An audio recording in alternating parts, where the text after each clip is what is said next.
Capítulo 15. Un testigo poco entusiasta. Se hizo un prolongado silencio que me exasperó, a pesar de que me enorgullezco de tener una paciencia inalterable. Parecía haber alguna dificultad para que se presentara el testigo siguiente, pues el coroner envió más de una vez a Mr. Gryce a la pieza vecina.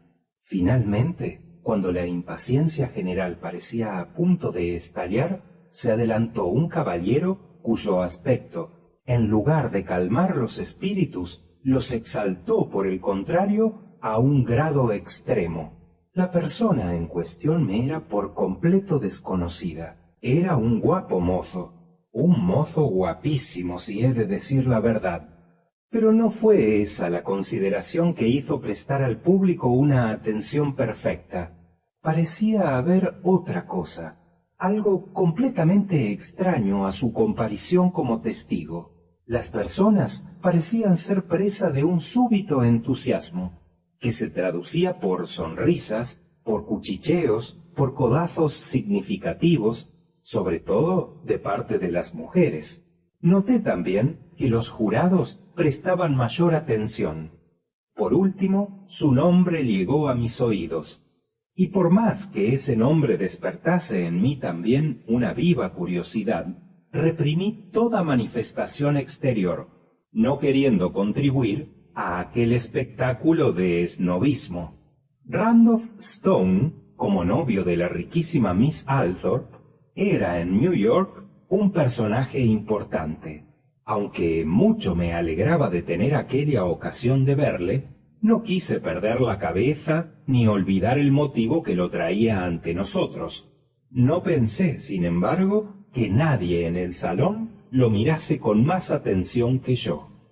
Tenía un aspecto elegante y poseía, como lo he dicho ya, un rostro de belleza especial. Pero no eran los únicos motivos esos que le valían la admiración general. Era un hombre de una inteligencia indiscutible y sumamente distinguido. Tenía ese tinte pálido que tan bien sienta a los rostros perfectamente rasurados, y cuando hablaba, su voz tenía la dulzura armoniosa que sólo se adquiere por una larga cultura y un constante deseo de agradar. Era un amigo de Howard, como pude darme cuenta por la rápida mirada que cambió con éste al presentarse en el salón.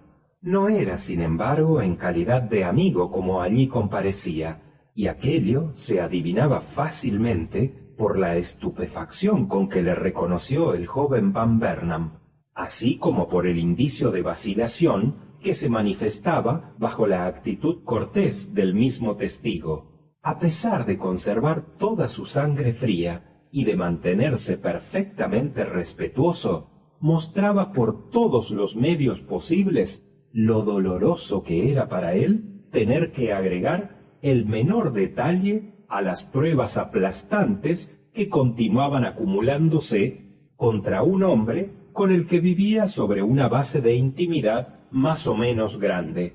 Pero es preferible que transcriba enseguida su declaración. Después de convenir que conocía muy bien a la familia Van Burnham y especialmente a Howard, declaró que la noche del 17 había sido retenido hasta muy tarde en su oficina por un negocio de carácter urgente. Viendo que no podía dormir aquella noche, tuvo el capricho de bajar del tren en la calle 21, en lugar de continuar hasta la 33, donde tenía sus habitaciones. La sonrisa discreta que provocaron estas palabras, Miss Althorpe vivía en la calle 21, no despertó sobre su fisonomía ninguna manifestación del mismo género. Por el contrario, puso el ceño adusto, como si encontrara que la gravedad de la situación no admitía aquellas frivolidades. Evidentemente, Howard compartía esta opinión, porque cuando el testigo pronunció el nombre de la calle 21, se estremeció con violencia y dirigió a su amigo una mirada de espanto que, felizmente, pasó desapercibida para todos, por estar observando al testigo. Tal vez haya que hacer una excepción a favor de Mr. Gryce. No tenía, por supuesto, otra intención que dar un corto paseo por esta calle antes de regresar a mi habitación. Prosiguió el testigo con gravedad. Y siento infinito tener que hablar de ese capricho, pero me es indispensable para explicar mi presencia en aquel lugar a una hora tan inusitada. No tenéis necesidad de excusaros, replicó el coroner. ¿Querríais explicarnos qué línea tomasteis para regresar de vuestra oficina? Tomé la línea de la Tercera Avenida. ¿Y os habéis dirigido enseguida a pie hacia Broadway? Sí. De suerte que forzosamente tuvisteis que pasar por la casa Van Burnham. Sí. ¿Y qué hora era en aquel momento? ¿Podéis decírnosla? Las 4, poco más o menos. Eran las 3:30 cuando salí de la oficina. ¿Había ya luz? ¿Podíais distinguir los objetos con claridad? Se veía sin ninguna dificultad. ¿Y qué fue lo que visteis? ¿Algo inusitado en las inmediaciones de la casa Van Burnham? No, señor, nada de inusitado. Vi únicamente a Howard Van Burnham bajar la escalinata exterior en el momento en que yo pasaba por la esquina de la calle. Mr. Van Burnham y vos sois amigos, y había bastante claridad para que pudieseis reconoceros. Os hablasteis, sin duda. No, señor, no nos hablamos. Pensaba en otra cosa. Y esta vez dejó aparecer sobre sus labios una vaga sonrisa. Mr. Van Burnham también parecía preocupado, porque, según creo, ni siquiera miró para donde yo estaba. ¿Y no os detuvisteis? No, no tenía aspecto de un hombre a quien gustara ser interpelado. ¿Esto pasaba el 18 a las 4 de la mañana? El 18 a las 4. ¿Estáis seguro del día y de la hora? Absolutamente seguro. No me encontraría aquí si no estuviera muy seguro de mi memoria. Comenzaba, pero el coroner le detuvo. Las disculpas nada tienen que ver con una investigación como esta. Y despidió al testigo. Un penoso silencio sucedió a su partida, dirigiéndose enseguida el coroner al jurado en estos términos. Señores, os dejo que juzguéis de la importancia de la declaración que acabáis de escuchar. Mr. Stone es un hombre bien conocido y de una integridad indiscutible. Pero tal vez Mr. Van Burnham va a podernos explicar cómo es que se dirigió a la casa de su padre el día del crimen a las 4 de la mañana, cuando, según su última declaración, dejó a su esposa como a medianoche. Vamos a dejarlo que se explique. Howard, solicitado en esta forma, confesó que a la hora indicada por Mr. Stone se había encontrado frente a la casa de su padre. Había ido allí, según su dicho, impulsado por una vaga inquietud respecto de su mujer, después de lo cual había bajado la escalinata sin haberse dado cuenta de la desaparición de sus llaves. Por lo demás, añadió, no podría explicar la mitad de mis actos en esa malhadada noche. Fácilmente se comprende así, replicó el coroner. Ante esas palabras, la indignación de Mr. Van Burnham no conoció límites. «Tratáis», le dijo, «de probar que tengo alguna injerencia en la muerte trágica de mi esposa. Eso no lo lograréis, porque soy tan inocente de esa muerte como podéis serlo vos mismo. Tampoco fui yo quien hizo caer sobre ella ese aparador durante una última visita que suponéis hice a la casa de mi padre. Mi mujer murió, sea por su propia mano, sea a causa de algún accidente inexplicable, que solo Dios sabe cuál pudo haber sido. Tal será el veredicto que pronunciaréis si la justicia ocupa el menor lugar en esta investigación y si se quiere que una sabia prudencia predomine sobre una prevención temeraria. Se inclinó ante el coroner y esperó que se le ordenara retirarse para ir a ocupar el lugar que, entre su padre y su hermano, había ocupado por la mañana. Mr. Van Burnham y Franklin le recibieron con aire de verdadera angustia. Fin del capítulo 15.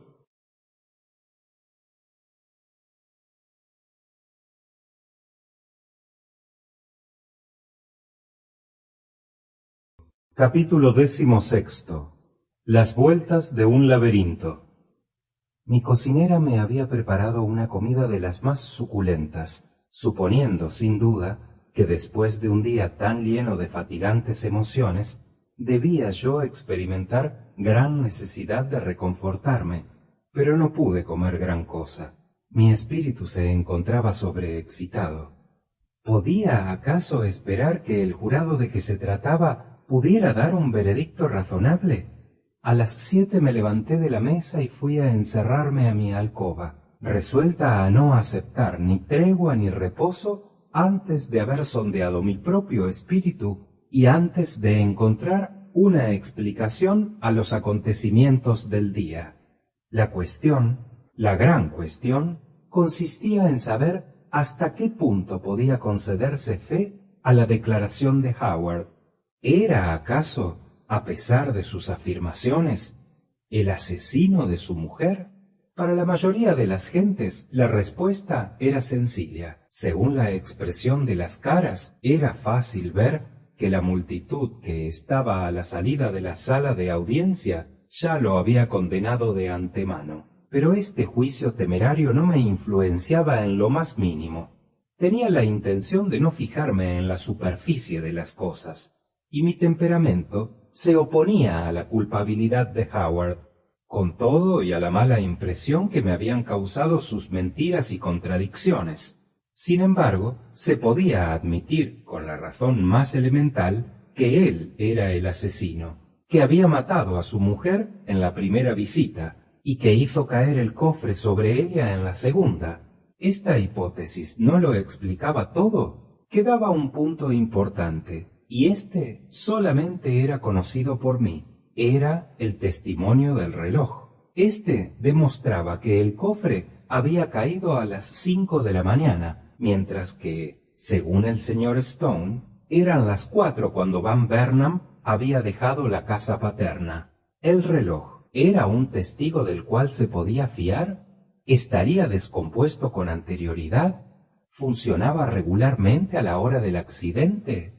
No, decididamente, no había que fiarse a una circunstancia tan poco fundada. Sin embargo, no me podría deshacer de la idea de que Howard había dicho la verdad cuando había declarado ante el coroner y el jurado que no se le podía relacionar con este crimen, y aunque esta convicción era íntima mía, resolví fiarme a ella al menos por esta noche. No estoy acostumbrada a ver a mi juicio en desacuerdo con mi instinto.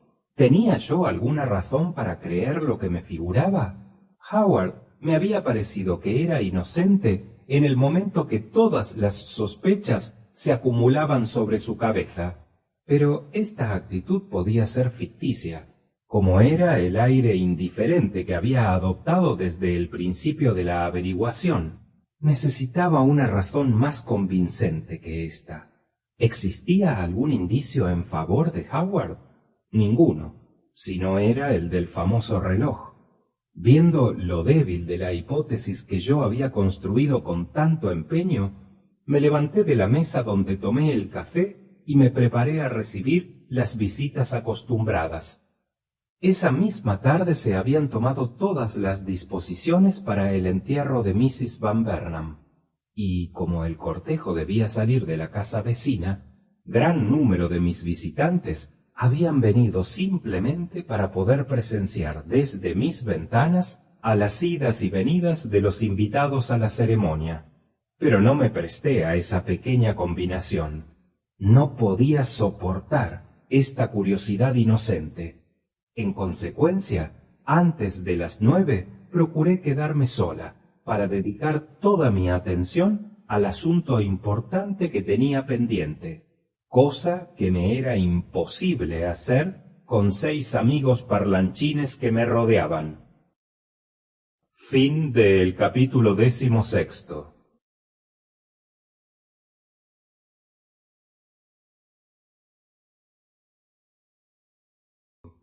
Capítulo 17. Butterworth en contra de Grice. El resultado de mis observaciones se verá en la conversación que tuve a la mañana siguiente con el señor Grice. Vino más temprano que de costumbre, y ya me encontró levantada. ¿Y bien? Me dijo, abordándome con una sonrisa, cuando yo entraba al salón donde me esperaba. Esta vez todo va bien, ¿no es cierto? ¿No ha tenido usted pena en reconocer a la persona que entró anoche a las 12 menos cuarto en la casa de sus vecinos? Resuelta a sondear hasta el fondo del corazón de este hombre, tomé la expresión más severa. La persona que lo acompañó anoche, porque era usted la persona que lo acompañaba, no era la misma que yo vi descender del coche hace 4 días. Él esperaba esta contestación sin duda alguna, pero, sin embargo, tomó un aspecto de enfado, y exclamó de una manera seca y perentoria. ¿Qué me dice usted? No le pregunto a usted quién era, contesté tranquilamente, con un gesto que le hizo volver en sí inmediatamente, porque sé que no tendría la franqueza de decírmelo. Pero lo que yo espero saber de usted es el nombre de la persona que entró en la casa a las 9:10 precisamente. Era uno de los invitados a la ceremonia fúnebre, y ha llegado en coche, precedido inmediatamente por un landó, de donde descendieron 4 personas, 2 damas y 2 señores. No sé de quién habla usted, contestó el detective con aire de sorpresa y de alegría al mismo tiempo. No observé con atención a cada uno de los invitados que vinieron al entierro. En este caso, no hizo usted su trabajo tan bien como yo hice el mío, respondí secamente, porque yo observé a todos los que entraban, y ese señor, quien quiera que sea, se parecía mucho más a la persona que usted me ha encargado de identificar que a cualquiera otra de las que yo he visto entrar en mis 4 veladas. Mr. Grice sonrió y pronunció un ¿de veras? Un poco seco y más misterioso que nunca.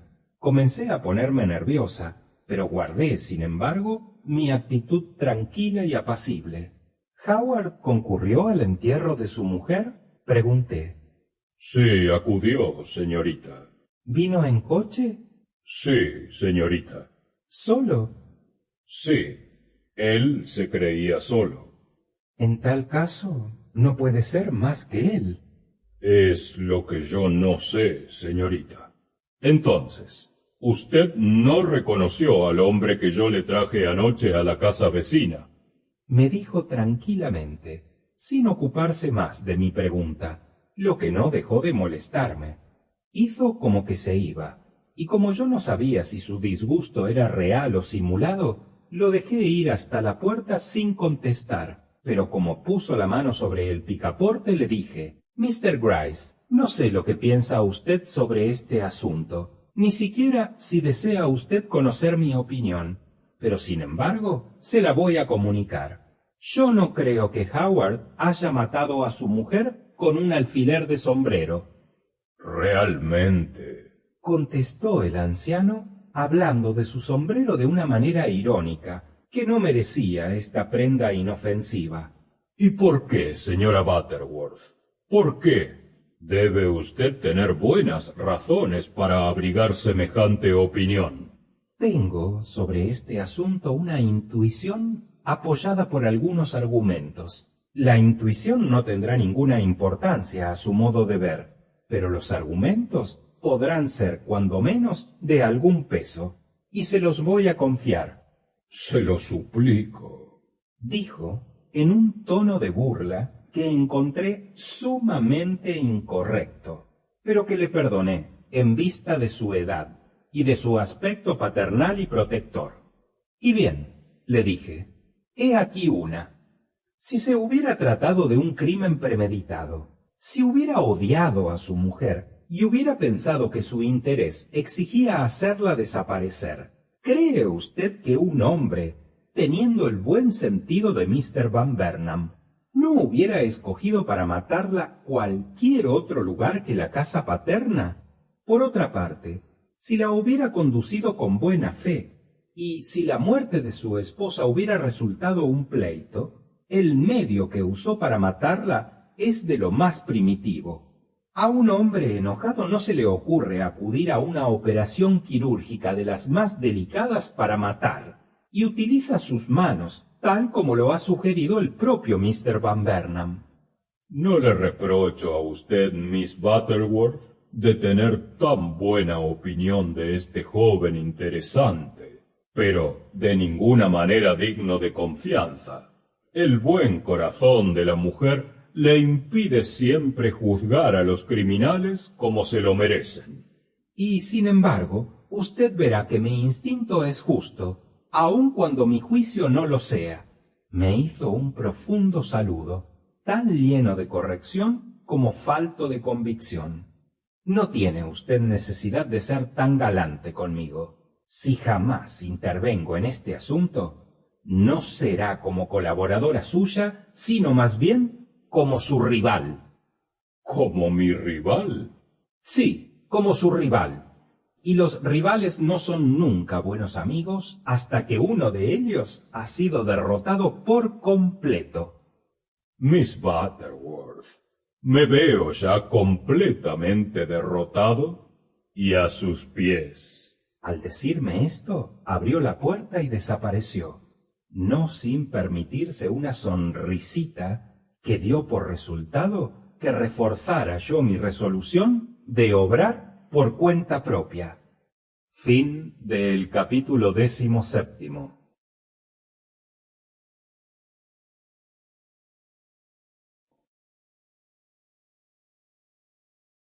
Capítulo 18.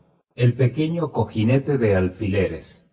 La sentencia del coroner demostró que los señores jurados eran personas mucho más capaces de discernimiento de lo que yo había pensado. Concluía hablando de un asesinato cometido por un desconocido. Volví a mi casa, y cuál no sería mi sorpresa al ver llegar al poco rato a las dos señoritas Van Burnham, blancas como espectros. «Oh, señorita Butterworth», me dijeron las dos al mismo tiempo, «Howard acaba de ser arrestado y no hay persona que tenga compasión de nosotras». «¿Arrestado?», repetí yo, en el colmo de mi sorpresa, porque no me esperaba este golpe de audacia del coroner y de Mr. Gryce. «Sí, papá está aterrado y Franklin también, aunque no se deja abatir, mientras que papá se ha encerrado en su cuarto y no quiere ver a nadie, ni aun a nosotras. No sé cómo vamos a hacer para soportar tal desgracia, tal vergüenza y tal injusticia, porque Howard nada ha tenido que ver en la muerte de su esposa. ¿No lo creéis así, Miss Butterworth?» «Así lo pienso», repliqué, alistándome desde luego en el partido de Howard, porque realmente creía en su inocencia. Es inocente de este crimen, y querría que se me permitiera demostrarlo. Evidentemente no esperaban una opinión tan decidida de mi parte, pues estuvieron a punto de ahogarme con sus caricias, y me llamaron su única amiga. Mostraban tanta y tan real emoción, que no traté de rechazarlas ni de escapar a sus besos. Una vez que se hubo calmado algo su emoción, las conduje hasta el canapé y me senté en una silla frente a ellas. Después de todo, no tenían aquellas jóvenes ya a su madre, y mi corazón, si a veces es duro, no es insensible a la piedad y a la amistad. «Hijas mías», les dije, «si queréis calmaros, os haré algunas preguntas. Para tener algunas probabilidades de éxito, será preciso que visite nuevamente vuestra casa antes de que hayan hecho desaparecer todos los rastros del crimen». «Pues es muy fácil», respondió Isabel. En este momento nadie se encuentra allí, añadió Carolina. Franklin salió algunos minutos antes que nosotras. Me levanté y, guiada por Elias, me encontré bien pronto y una vez más en la residencia de Van Burnham. Mi primera mirada al penetrar en los salones se dirigió al lugar donde se desarrollara la tragedia. El aparador había sido levantado y colocado contra el muro, pero no vi el reloj ni sobre los tableros ni en la chimenea al lado del mueble. Esto me dio en qué pensar y tuve el deseo de examinar una vez más el reloj.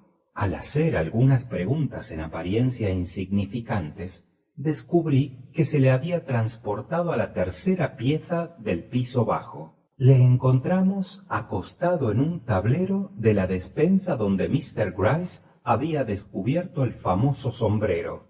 Franklin había sido quien allí lo colocara, temiendo que la vista de aquel reloj impresionara desagradablemente a Howard.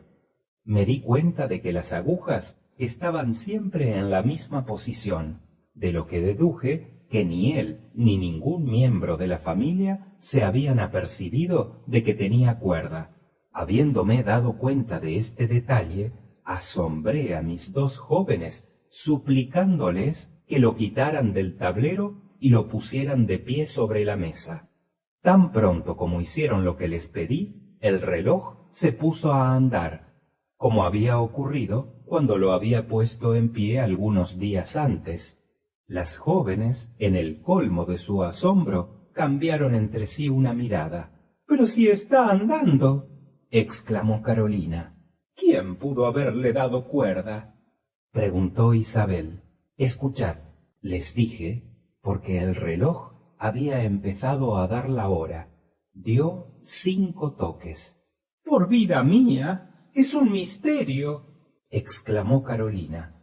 Después, viendo que ninguna sorpresa se leía en mi rostro, añadió: «¿Acaso sabíais eso, Miss Butterworth?».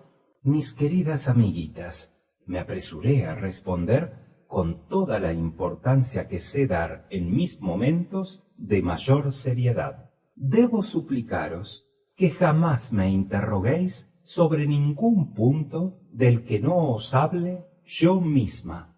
Esto va a pareceros duro, ya lo sé, pero uno de estos días os diré todo, y entonces veréis que tengo buenas razones para obrar como lo hago. ¿Estáis dispuestas a aceptar mi ayuda con tales condiciones?».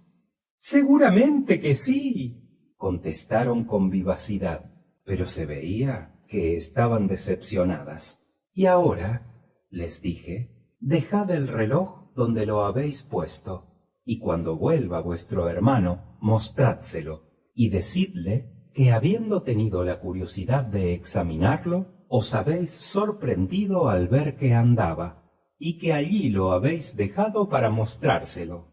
Él también se admirará y no dejará de interrogaros, así como a la policía, para saber quién ha podido darle cuerda. Si alguien reconoce haberlo hecho, será preciso que me lo aviséis enseguida, porque me importa saberlo. ¿Me comprendéis, Carolina? Y vos, Isabel, ¿os sentís con fuerzas para no dejar escapar una palabra que pueda descubrir mi permanencia aquí esta tarde, ni el interés que me inspira este asunto?» El primer objeto que llamó enseguida nuestra atención fue una novela que descubrí sobre una mesita, en un rincón de la pieza. «¿De quién es este libro?», pregunté. «No es mío, ni mío tampoco». «Sin embargo, es una obra que acaba de editarse», observé. Me miraron con cierto asombro, e Isabel se apoderó del volumen. Era uno de esos tomos que se publican en el verano y que se venden sobre todo en las estaciones de ferrocarril. No estaba ni roto ni manchado, pero se veía que había sido leído. «Permitidme que lo vea», les dije. Isabel me lo entregó inmediatamente. «¿Vuestro hermano fuma?», les pregunté. «¿Cuál de ellos?». «Cualquiera de los dos. Poco importa. Franklin fuma algunas veces. Howard nunca lo hace, y aún creo que el tabaco le perjudica. Estas páginas huelen ligeramente a humo de tabaco. ¿Será posible que este volumen lo haya traído aquí Franklin? Oh, no, jamás lee novelas, o, cuando menos, novelas como esta. En nuestro concepto, se priva así de un gran placer. Hojeé el volumen. Las últimas páginas se veían tan nuevas que casi hubiera podido señalar el lugar en que se había detenido su lector. Sentí la impresión del policía que acaba de descubrir una pista y entregué el libro a Carolina recomendándole que lo ocultara. Viéndola que parecía vacilar, añadí: si vuestro hermano Franklin nota la desaparición, será una prueba de que él lo trajo, en cuyo caso ningún interés presenta para mí el asunto. Esto pareció satisfacerlas porque Isabel colocó inmediatamente el volumen sobre un tablero, donde no se le alcanzaba a ver. No viendo en aquellas piezas nada que pudiera interesarme, pasé al vestíbulo, seguida de las dos jóvenes. Allí me ocurrió una nueva idea. ¿Cuál de vosotras dos fue la primera en subir a los pisos posteriores? Las dos, respondió Isabel. Llegamos juntas, pero ¿por qué nos preguntáis esto, Miss Butterworth? Quisiera saber si encontrasteis todo en orden allá arriba. Solamente notamos que había desaparecido un vaso, pero... Oh, Carolina, ¿y el cojincito de alfileres? ¿Crees que Miss Butterworth quiera hablar de ese cojincito? Me estremecí. ¿Acaso aludía al cojincito que había yo levantado, colocándolo sobre la consola? ¿Qué tenéis que decir de ese cojincito? Les pregunté. Nada, nada, pero no sabíamos cómo explicarnos que se encontrara sobre la consola. Mirad, teníamos un cojincito para alfileres que imitaba un tomate y que siempre estaba colgado junto a nuestro tocador. Pues bien, ese cojincito que ninguna de nosotras quitaba nunca de allí, ha sido encontrado sobre una consola, cerca de la puerta, conservando todavía el pedazo de listón con el que lo teníamos atado a la mesa de tocador. Alguien lo quitó de allí y, por cierto, con brusquedad, porque el listón se encontraba roto. Pero un pequeño detalle como este nada tiene en sí que pueda interesaros. ¿No es así, Miss Butterworth? No. ¿Tenía alfileres el cojincito? Cuando le encontramos no tenía ya ninguno. No recordaba yo, en efecto, haberle visto ningún alfiler, pero no siempre puede confiarse en la propia memoria. ¿Habíais dejado alfileres en él?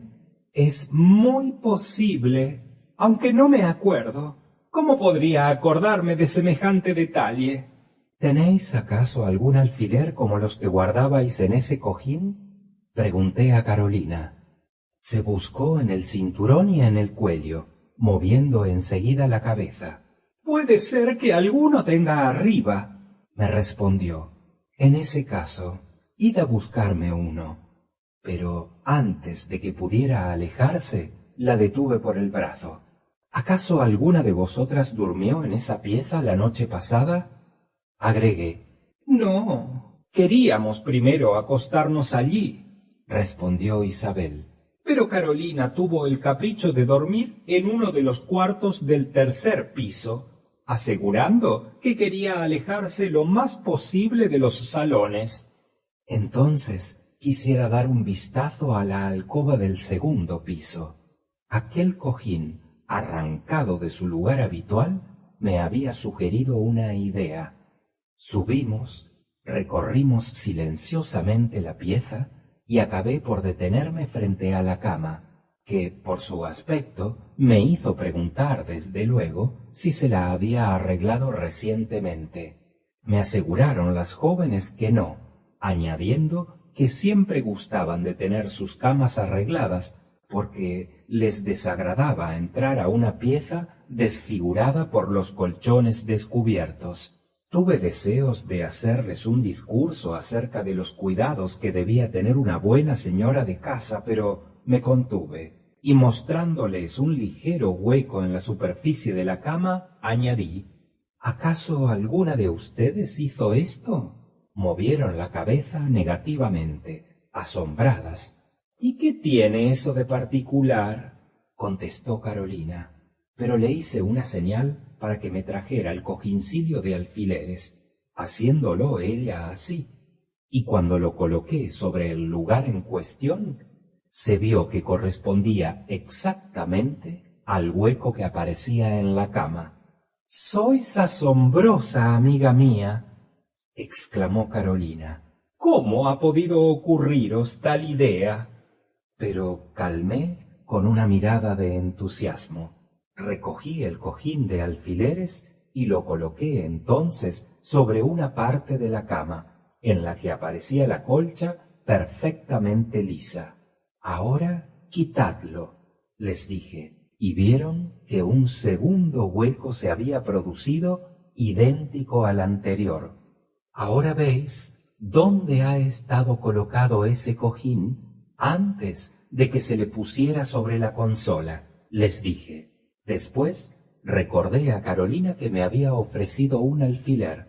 Me lo entregó y me despedí de las dos jóvenes, dejándolas tan llenas de admiración como era capaz de que la concibieran sus pequeños cerebros de niñas alocadas. Fin del capítulo 18.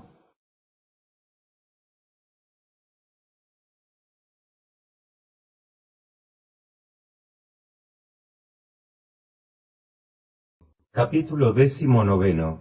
Avanzamos claramente un paso. Sentí que había dado un paso hacia adelante. Tal vez no fuera gran cosa, pero, después de todo, se conocía que había progresado. Tratábase ahora de no estacionarse y de sacar conclusiones positivas de lo que había visto. Hechos que podría proporcionarme con seguridad Mrs. Boppert. No sabiendo si Mr. Gryce había juzgado oportuno el hacerme vigilar, pero pensando que semejante medida debía entrar en su manera de obrar, comencé por hacer 2 o 3 visitas antes de dirigirme al barrio en que habitaba la criada, y aun después de esto no me hice conducir directamente a su casa. Bajé del carruaje frente a una tienda que se encontraba en las inmediaciones. Era una tienda bien singular. Jamás había yo visto tantos objetos y tan diferentes reunidos en tan pequeño espacio. No perdí mi tiempo en examinarlos. Me aproximé a la buena mujer que se encontraba inclinada sobre el mostrador y mediante un billete de $5 la decidí a que fuera a buscar a Mrs. Boppert para que la trajera a su tienda. La mujer salió. Entonces cerré los ojos y me puse a reflexionar. Pero antes de que transcurrieran 5 minutos, se abrió bruscamente la puerta y Mrs. Boppert entró apresurada, con el rostro más encendido que de costumbre. Se detuvo al verme, dejando adivinar su asombro. «Dios mío, pero si es la señora». «Silencio. Cerrad la puerta. Tengo algo muy importante que deciros». Inmediatamente manifestó la intención de marcharse, pero me le adelanté y cerré la puerta, tomándola luego por el brazo y haciéndola sentarse en un rincón de la pieza. «No os mostráis muy agradecida», le hice observar.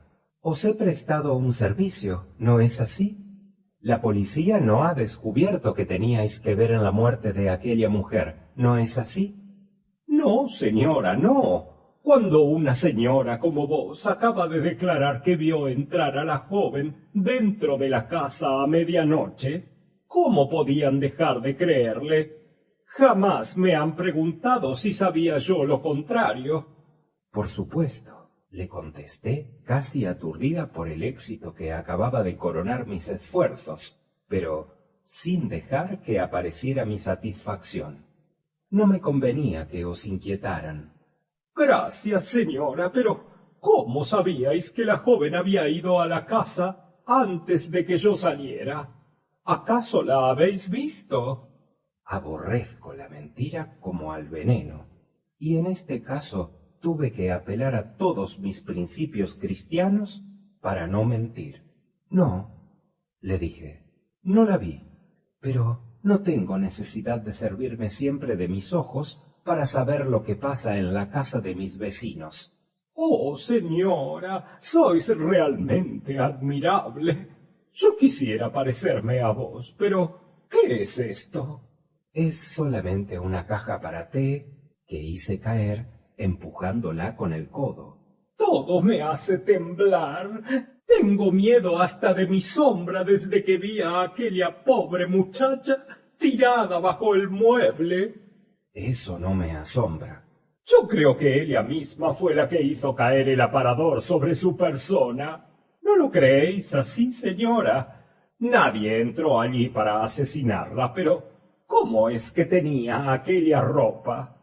Cuando yo le abrí, estaba vestida de muy distinta manera. Por mi parte, digo que todo esto está notablemente embrollado y que será muy listo quien logre ponerlo en claro. Muy listo o muy lista, pensé para mí. ¿Acaso he hecho mal, señora? Esto es sobre todo lo que me ha atormentado. Tanto me suplicó que la dejara entrar, que no tuve ánimo para cerrarle la puerta en la cara. Por lo demás, la joven se apellidaba Van Burnham. Al menos, eso fue lo que me dijo. Nueva complicación. Dominando la emoción, le dije: desde el momento en que os pidió que la dejaseis entrar, no veo cómo pudisteis haberos excusado. ¿Fue por la mañana o por la noche cuando vino? Fue por la tarde, mientras que arreglaba yo las piezas del sótano que dan a la calle. Si vieseis, señora, lo bien que hablaba y lo amable que se mostró conmigo, me obligó a dejarla que permaneciera en la casa. Y cuando le dije que bien pronto se haría de noche y que todavía no arreglaba las piezas del piso alto, se echó a reír, diciéndome que aquello le importaba muy poco, que no tenía miedo a la obscuridad y que llegado el caso pasaría la noche sola en aquella gran casa, leyendo un libro que al efecto traía. ¿Qué decís, señora? Nada, nada. Continuad. ¿Con que decís que traía un libro? Sí, me aseguró que iba a leer hasta que le llegase el sueño. Jamás me imaginé que fuera a pasarle alguna desgracia. Naturalmente. ¿Cómo suponer semejante cosa? Entonces, la hicisteis pasar a la casa y allí la dejasteis al terminar vuestro trabajo. Pues bien, no me asombra que os hayáis emocionado al verla muerta sobre el pavimento al día siguiente por la mañana. ¿La encerrasteis con llave cuando salisteis de la casa? Sí, señora. Fue ella misma la que me indicó que así lo hiciera. Confundida por el carácter misterioso de todo este asunto, guardé silencio y quedé a tal punto inmóvil que la mujer se puso a mirarme sorprendida. Comprendí que era preferible seguir interrogándola. ¿Y qué razón os dio para querer permanecer toda la noche sola en la casa? ¿Qué razón? No lo sé. Me indicó vagamente que necesitaba encontrarse allí en el momento en que regresara Mr. Van Burnham.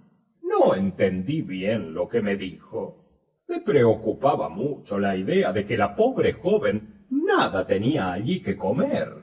Me indicó que llevaba algo al efecto, por más que yo no he visto ningún alimento. La pobre joven estaba muy lejos de imaginarse lo que le iba a pasar. Hasta la oí cantar regocijada después de subir a los pisos altos. ¿Y no la habéis visto después? No, señora, pero la oí que se paseaba de una pieza a otra. ¿Queréis decir de los salones? Sí, señora. de los salones. Pero, ¿acaso no habéis subido vos misma? No, señora, tenía mucho que hacer abajo. ¿Y a qué hora partisteis? A las 5. Siempre acabo de trabajar a las 5. ¿Cómo sabíais que eran las 5? Lo vi por el reloj de la cocina. Le había dado cuerda al oír silbar las sirenas al mediodía. ¿Y es ese el único reloj al que disteis cuerda? ¿El único reloj? ¿Acaso creéis que me puse a darle vuelta a la casa con el fin de darle cuerda a los relojes? Me ocurrió entonces una idea que me preocupó en gran manera. La criada había dado cuerda al reloj de la cocina para su propio uso. ¿Por qué la joven no habría hecho otro tanto con el reloj del salón? Compenetrada con esta idea, le dije: ¿es que la joven Van Bernam llevaba consigo algún reloj? El rostro de la mujer permaneció impasible. Irritada por su silencio, la sacudí con mano impaciente, preguntándole con voz imperiosa: ¿en qué estáis pensando? ¿Por qué no respondéis a mis preguntas? Se recobró en un momento. Señora, os suplico que me dispenséis. Me preguntaba si por casualidad os referíais al reloj del salón. Me calmé y tuve que adoptar un aire severo para ocultar el profundo interés que aquel asunto me provocaba. Naturalmente que hablo del reloj del salón, le dije con cierta sequedad. ¿Acaso fuisteis vos la que le dio cuerda? No, os aseguro que no fui yo, pero la joven debió haberle dado cuerda porque recuerdo haber oído sonar el péndulo mientras que lo estaba arreglando. Tal vez se había sentido un poco sola y quiso disimular su soledad con el tic-tac del reloj. Es verdad, le respondí con cierta vivacidad que no era habitual en mí y que la hizo estremecerse. Os aproximáis mucho a la verdad y sois una mujer mucho más lista de lo que me imaginaba. Pero, ¿a qué hora daría cuerda a aquel reloj? A las 5, señora, un instante antes de mi partida. ¿Y supo ella el momento en que os retirabais? Ya lo creo, señora, porque antes de ponerme el sombrero, le grité que eran las 5 y que me marchaba. ¿Y os contestó? Sí, señora. La oí venir hasta el vestíbulo y después escuché su voz. Me preguntó si estaba segura de que eran las 5 y le contesté que sí, teniendo en cuenta que yo misma había arreglado el reloj de la cocina al mediodía. No me dijo nada, pero fue en aquel instante cuando oí sonar el reloj del salón. Al llegar a este punto de sus confidencias, exclamó la mujer: Pero no le diréis a nadie, ¿verdad, señora? Podríais hacerme pagar todos los objetos rotos. Esta vez mi sonrisa no fue una simple sonrisa de aliento, por más que en ella no causó la menor impresión. Las complicaciones de este asunto habían turbado su pobre cerebro, y la poca energía que le quedaba la gastaba en lamentaciones. Ojalá que jamás la hubiera visto. Mi cabeza no se encontraría al revés, como ahora la siento. Pensad nada más, ¿cómo es posible que su marido haya dicho que había venido con ella a la casa a medianoche? ¿Cómo puede ser eso, puesto que se encontraba ya en la casa y que no pudo haber salido de allí? Pero tal vez así lo dijo, lo mismo que vos lo habéis hecho, por evitarme una reprensión. ¿Y por qué un caballero como él se tomaría ese trabajo? No vale la pena que os preocupéis por este asunto, le dije con un tono tranquilizador. Basta con que yo me preocupe para que os evitéis la pena de hacer lo mismo. No creo que me haya comprendido, ni que haya tratado de comprenderme. En aquel momento su rostro estaba congestionado al extremo que parecía de púrpura, lo que me hizo pensar que era más humano poner fin a aquella entrevista. Le dirigí, pues, algunas palabras de carácter amistoso y consolador. Luego, viendo que se necesitaba algo más sólido para llevarla a su estado normal, saqué de mi bolsillo todo el dinero suelto que llevaba conmigo. Aquel era, al fin, un argumento a la altura de su inteligencia. Se serenó inmediatamente, y antes de que acabara sus protestas de agradecimiento, abandoné la pieza y salí a la calle. De mi conversación con la criada, llegué a la convicción más firme de que Howard Van Burnham era extraño al crimen, y de que otra mujer había desempeñado un papel capital en aquella tragedia. Pero, ¿quién era aquella mujer? Resolví intentar una prueba para encontrarla. Fin del capítulo 19.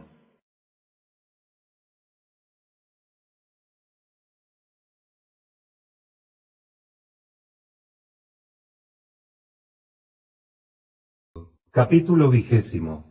La prueba a la que hago alusión era la siguiente. Me proponía hacer buscar, por medio de los anuncios en los periódicos, a una persona vestida como creía que lo estaba Mrs. Van Burnham en el momento en que había dejado el lugar del crimen. Si oía hablar de tal persona, podría considerar que mi teoría estaba suficientemente probada.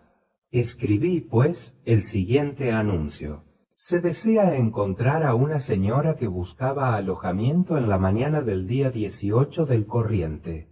Esta dama llevaba una falda de seda gris y un talle a cuadros negros y blancos de corte elegante. No llevaba sombrero, o, si acaso lo llevaba, debió haberlo comprado en la mañana misma, en cuyo caso se suplica a los comerciantes a quienes pueda convenir esto, que tomen buena nota. La persona que corresponde a esta descripción está siendo buscada por su familia, y se pagará una buena recompensa a los que ayuden a encontrarla. Dirigirse a T.W. Albor, número Liberty Street. De propósito, no di la descripción física de la mujer, por no llamar la atención de la policía. Hecho esto, escribí la siguiente carta. Querida Miss Ferguson, he sido llamada como testigo en la investigación en que tan notablemente declarasteis. Espero no mostrarme indiscreta pidiéndoos una fotografía de Mrs. Van Burnham. Soy una amiga de la familia y considero que se la ha calumniado. Si tuviese un retrato de esta joven, lo mostraría a las señoritas Van Burnham, que sienten infinito haberse portado con ella como lo hicieron, y que gustarían de tener su retrato. Espero que querráis hacerme ese servicio, y os aseguro que el motivo por el que os dirijo esta súplica es de los más laudables. Creedme, querida Miss Ferguson, que soy cordialmente vuestra. Amelia Butterworth. Postdata. Tened la bondad de avisarme vuestra respuesta al número 564 de la 10ª Avenida, dirigiendo vuestra carta al cuidado de Mr. J. H. Denham. Este último era mi proveedor de legumbres. Pasé por su casa al día siguiente por la mañana para suplicarle que me enviara la carta con el primer cesto de patatas que tenía que mandarme. Mi criada, Lina, llevó ambos documentos a su destino. Puso la carta en el correo y en cuanto al anuncio, lo hizo llevar a la oficina del Herald por un policía pariente de ella. Durante su ausencia, traté de serenar mi espíritu pensando en otra cosa, pero no lo pude conseguir. No hacía sino repasar a pesar mío la declaración de Howard, tratando de hacerla concordar con mi nueva teoría. La vista de la falda de Mrs. Van Burnham, exhibida en la audiencia, habría reforzado las sospechas que pesaban sobre el marido, pero no se había encontrado esa falda, que se decía perdida en la calle. Esto también creía podérmelo explicar. La joven pareja se había desembarazado del famoso paquete de una manera bien distinta. Pero, ¿de cuál?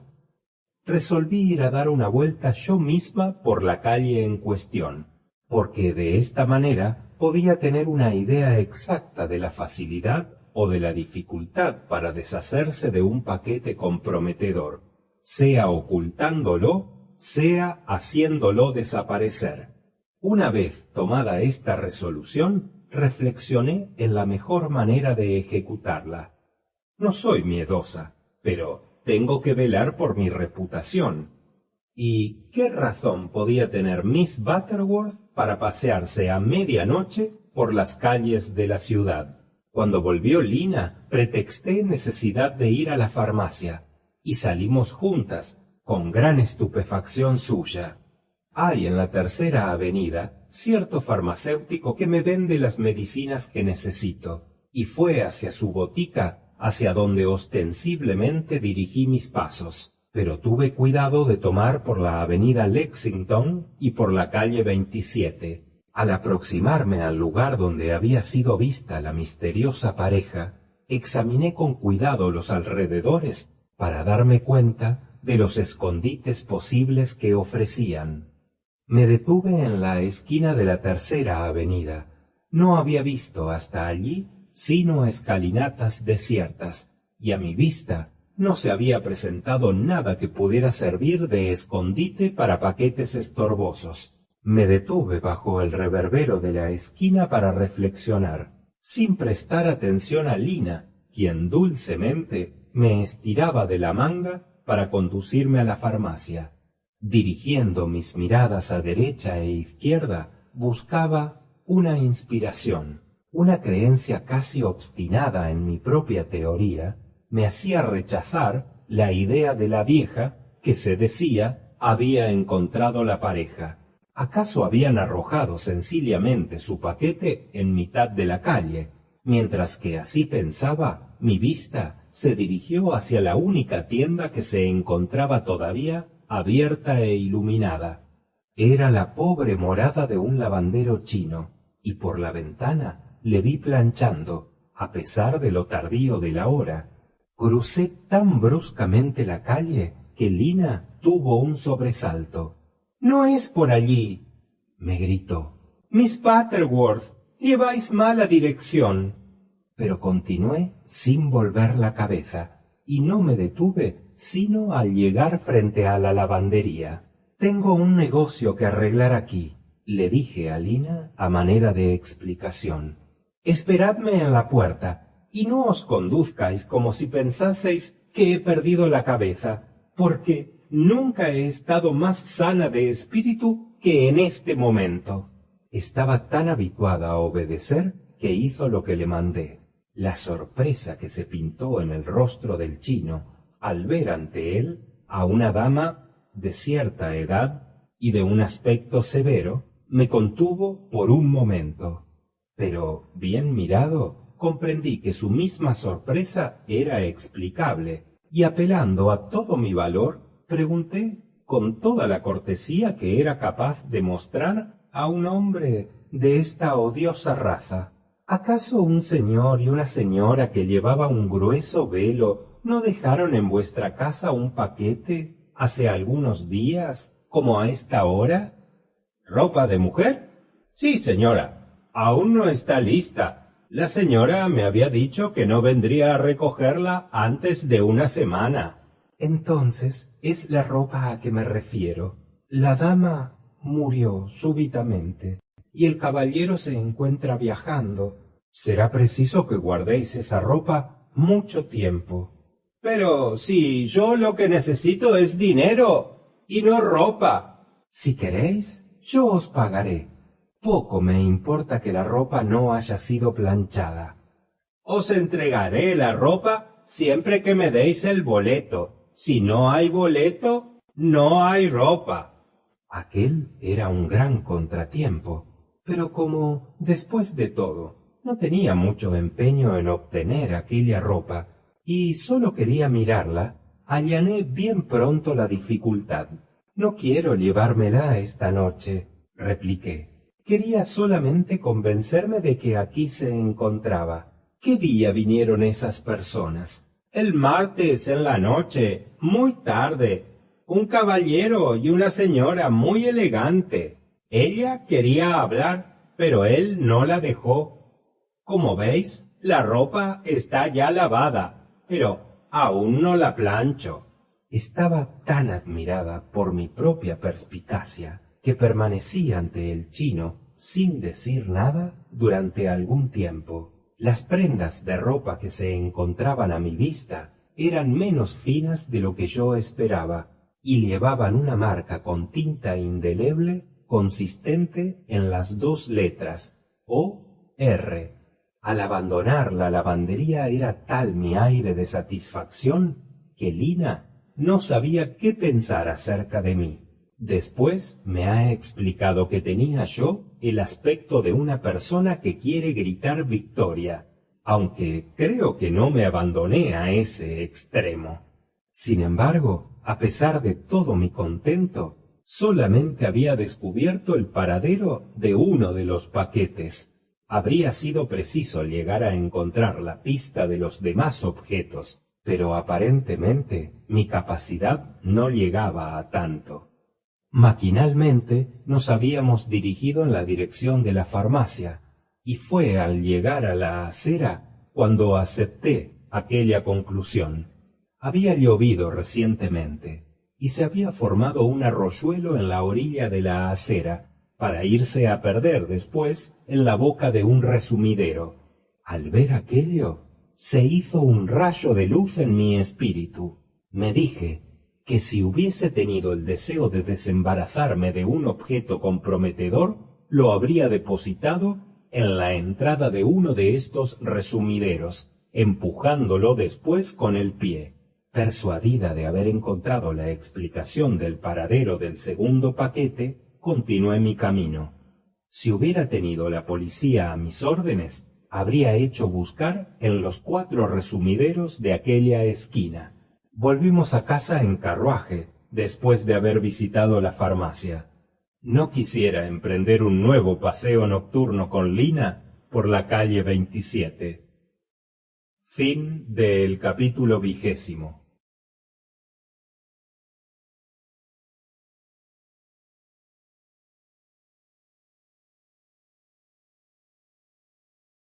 Capítulo 21. Una hoja blanca. Durante 2 días nada nuevo ocurrió, hasta que la cocinera me dijo que acababa de llegar un cesto con patatas, y debajo de las patatas encontré una gran cubierta cuadrada que me llevé a mi alcoba. No traía la fotografía esperada, sino tan solo una carta concebida en los siguientes términos. Querida Miss Butterworth, la estimación que habéis tenido a bien mostrarme podéis creer que es recíproca. Siento no poder haceros el servicio que me pedís. No encuentro fotografía alguna en el departamento de Mrs. Van Burnham. Esto tal vez se explica por el hecho de haber tenido con posterioridad un nuevo huésped muy elegante que aseguró venía de New York y que mostró gran interés por dicho departamento. Sentía por él tanto interés que solamente conseguí alejarlo de allí cerrándole las puertas con llave. Si en un principio hubo allí algún retrato de Mrs. Van Burnham, fue seguramente él quien se lo llevó, porque partió una noche sin avisarme. Me consideré muy feliz con que no se haya llevado alguna otra cosa. Las largas conversaciones que dicho individuo tuvo con mi criada me decidieron a despedir a esta última. Al suplicaros que me perdonéis la decepción que con gran sentimiento me veo obligada a causaros, os suplico, querida Miss, que creáis en mis mejores sentimientos. Susana Ferguson. ¡Ja! Con que me había tomado la delantera el emisario de Mr. Gryce. Pues bien, prescindiría de la fotografía.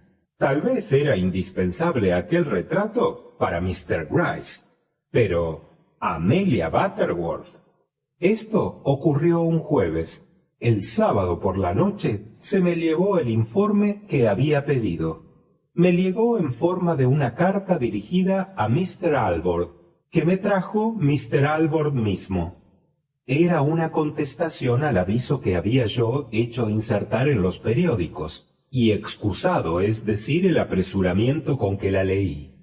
Era una carta escrita por una mujer, cuya letra dejaba mucho que desear, lo mismo que la ortografía. No haré, pues, sino mencionar el contenido de aquella misiva, que por lo demás era interesantísima.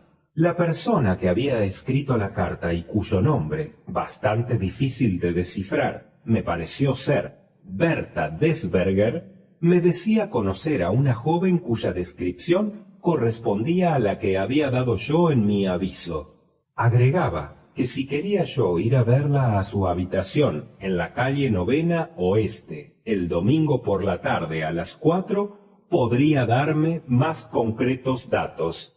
Que si quería. Al día siguiente, muy temprano, me hice conducir a la calle Novena. Me acompañaba Lina y ambas penetramos en la casa de Mrs. Berta Desberger. Una gran placa de cobre que se encontraba en la puerta nos anunció que íbamos a penetrar a una casa respetable, opinión que se fortaleció por el aspecto del saloncito al que se nos hizo entrar y en el que esperé con una impaciencia mal contenida la llegada de la dueña de la casa. Se presentó bien pronto, vestida con una bata rameada de un gusto muy dudoso, pero reconocí una fisonomía bondadosa, y desde luego me di cuenta de que no tendría que luchar con una mujer muy astuta.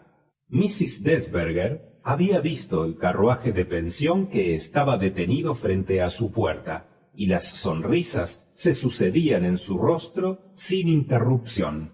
«¿Venís con relación a la pobre joven que estuvo alojada aquí hace algunos días?», comenzó mirando alternativamente el rostro de Lina y el mío, con un aire de indecisión que por sí solo habría bastado para mostrar su ignorancia de las distinciones sociales. Es verdad que había yo tenido la precaución de recomendar a Lina, antes de entrar, que permaneciera con la cabeza erguida, como si tuviera el mismo interés que yo por aquella cuestión. «Sí», repliqué, «en efecto, Lina, aquí presente, ha perdido a una parienta, y, no viendo otro medio de encontrarla, le aconsejé que pusiera un anuncio en los periódicos. Habéis leído, sin duda, las señas. La persona a quien corresponde esta inscripción se presentó en vuestra casa». «Sí, vino el 18 por la mañana. Recuerdo la fecha porque ese día despedí a mi cocinera y no la he reemplazado todavía». «¿A qué hora vino? ¿Y cuánto tiempo permaneció aquí? Tenemos los mayores deseos de encontrarla. ¿Os dio algún nombre cualquiera? ¿Os dijo dónde se encaminaba?» «Me dijo que se apellidaba Oliver». Pensé, desde luego, en las iniciales O.R. que llevaba la ropa que había visto en la lavandería. Pero comprendí que no me decía la verdad. Y si no hubiera tenido un aspecto tan modesto, habría tal vez vacilado en recibirla. Pero, Dios mío, jamás he sabido negar nada a una joven apenada. Además, esa joven tenía dinero consigo. Escuché, pues, a la pobrecita y le permití que se sentara en mi salón. No había comido aquella mañana, y aunque no me pidió nada, fui a traerle una taza de té, porque comprendí que de otra suerte no podría nunca subir las escaleras. A tal punto se encontraba débil. Me siguió con la mirada cuando abandonaba yo el salón, y aquellos ojos me obsesionaron. Cuando volví, señora, estaba tirada por tierra, con el rostro contra el piso y los brazos en cruz. ¿No os parece horrible todo esto, señora? No me extraña que os estremezcáis. ¿Acaso me había estremecido? Si había sido así, Sería sin duda porque pensaba en la otra mujer, en la víctima que había visto yo tirada en el suelo, con el rostro vuelto hacia el cielo y los brazos también en cruz, en la semi-obscuridad del salón Van Burnham. Habríase dicho que estaba muerta, prosiguió la buena mujer. Pero en el mismo instante en que iba a llamar pidiendo auxilio, sus dedos comenzaron a moverse y me precipité para levantarla. Ni estaba ni muerta ni desmayada, estaba únicamente aniquilada por el dolor. Pero cuando logré al fin hacerle beber la taza de té y comer un poco de fiambre, me sentí recompensada de mi trabajo por la mirada llena de reconocimiento que me dirigió y por el modo con que me retuvo por la manga cuando hice ademán de abandonarla un instante. Fue de esta manga, miradla, señora, agregó, mostrándome un hacinamiento de encajes y listones multicolores que antes había ya observado, produciéndome un efecto desastroso por lo ridículo, pero que ahora contemplé con mayor indulgencia. Al cabo de un momento se encontró ya en estado de hablar. Más tarde la ayudé a subir a su dormitorio. No permaneció allí por mucho tiempo. Cuando volví a la hora del almuerzo, la encontré frente a la mesa con la cabeza apoyada sobre las manos. Se notaba que había llorado, pero logró recobrarse y su rostro tenía ahora una expresión casi dura. «Oh, querida señora», exclamó al verme entrar, «es preciso que os dé las gracias». Le aseguré que nada me debía, y entonces se puso a hablar con aire distraído. «Quiero comenzar una nueva vida, quiero proceder como si no tuviese pasado. Me ha ocurrido una desgracia terrible, pero a pesar de ello, quiero disfrutar aún de la existencia. Quiero vivir, y para hacerlo voy a trabajar. Si tuvieseis un periódico, quisiera ver los anuncios». Le traje un Herald, y fui enseguida a ocuparme de que le sirvieran el almuerzo. Cuando volví a verla parecía muy contenta.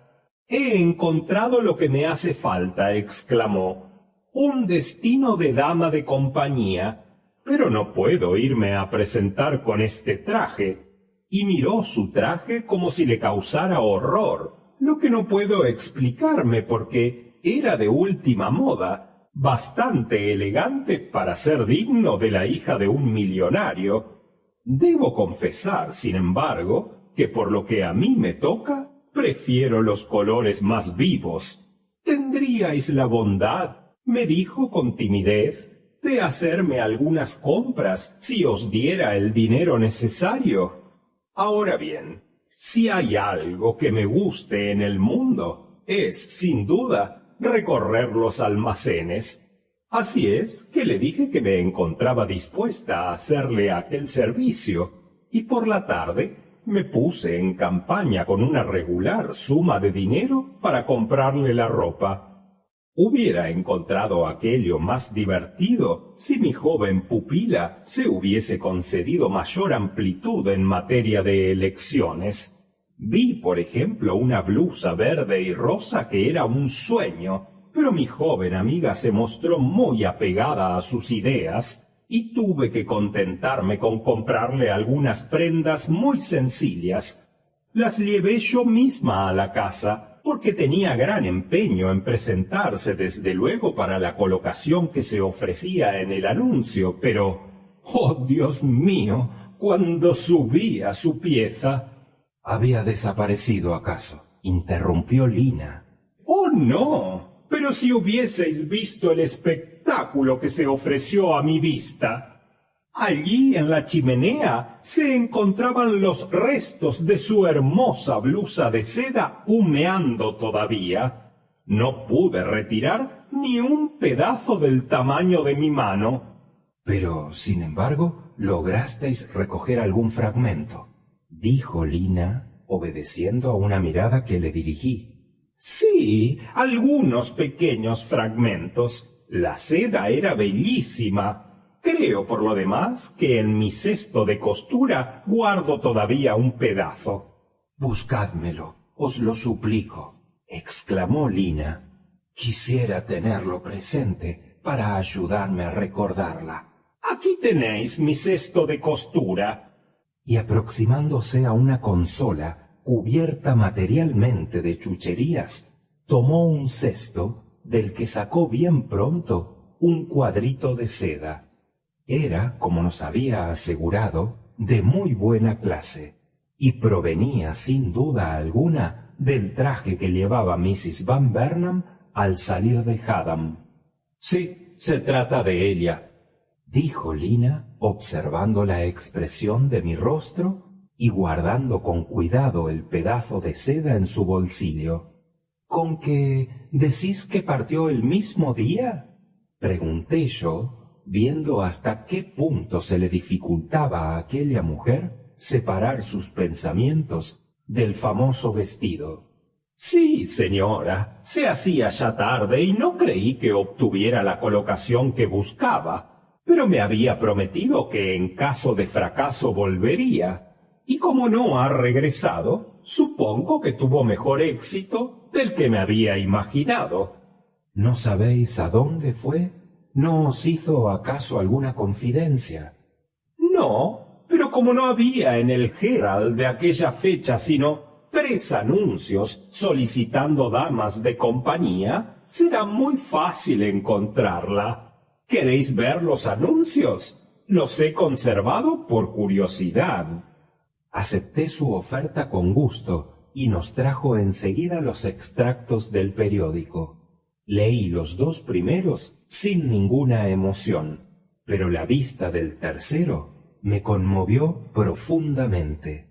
Era un anuncio solicitando una dama de compañía que tuviera conocimientos de escritura en máquina y buen gusto para la confección de trajes. La dirección indicada era la de Miss Althorpe. Me estremecí ante la idea de que aquella mujer, manchada por un crimen, pudiera encontrarse dentro de una casa honorable. Como no volveré a hablar en estas líneas de Mrs. Desberger, me contentaré con añadir que en la primera oportunidad envié a Lina a recorrer los almacenes con orden de comprar y de hacer llevar a Mrs. Desberger la blusa más chilliante que pudiera encontrar en la Sexta Avenida. Y como Lina volvió más risueña aún que de costumbre, no dudo que haya escogido una blusa capaz de satisfacer el gusto de la estimable mujer, sobre cuya bondad natural había formado yo un juicio tan favorable. Fin del capítulo 21.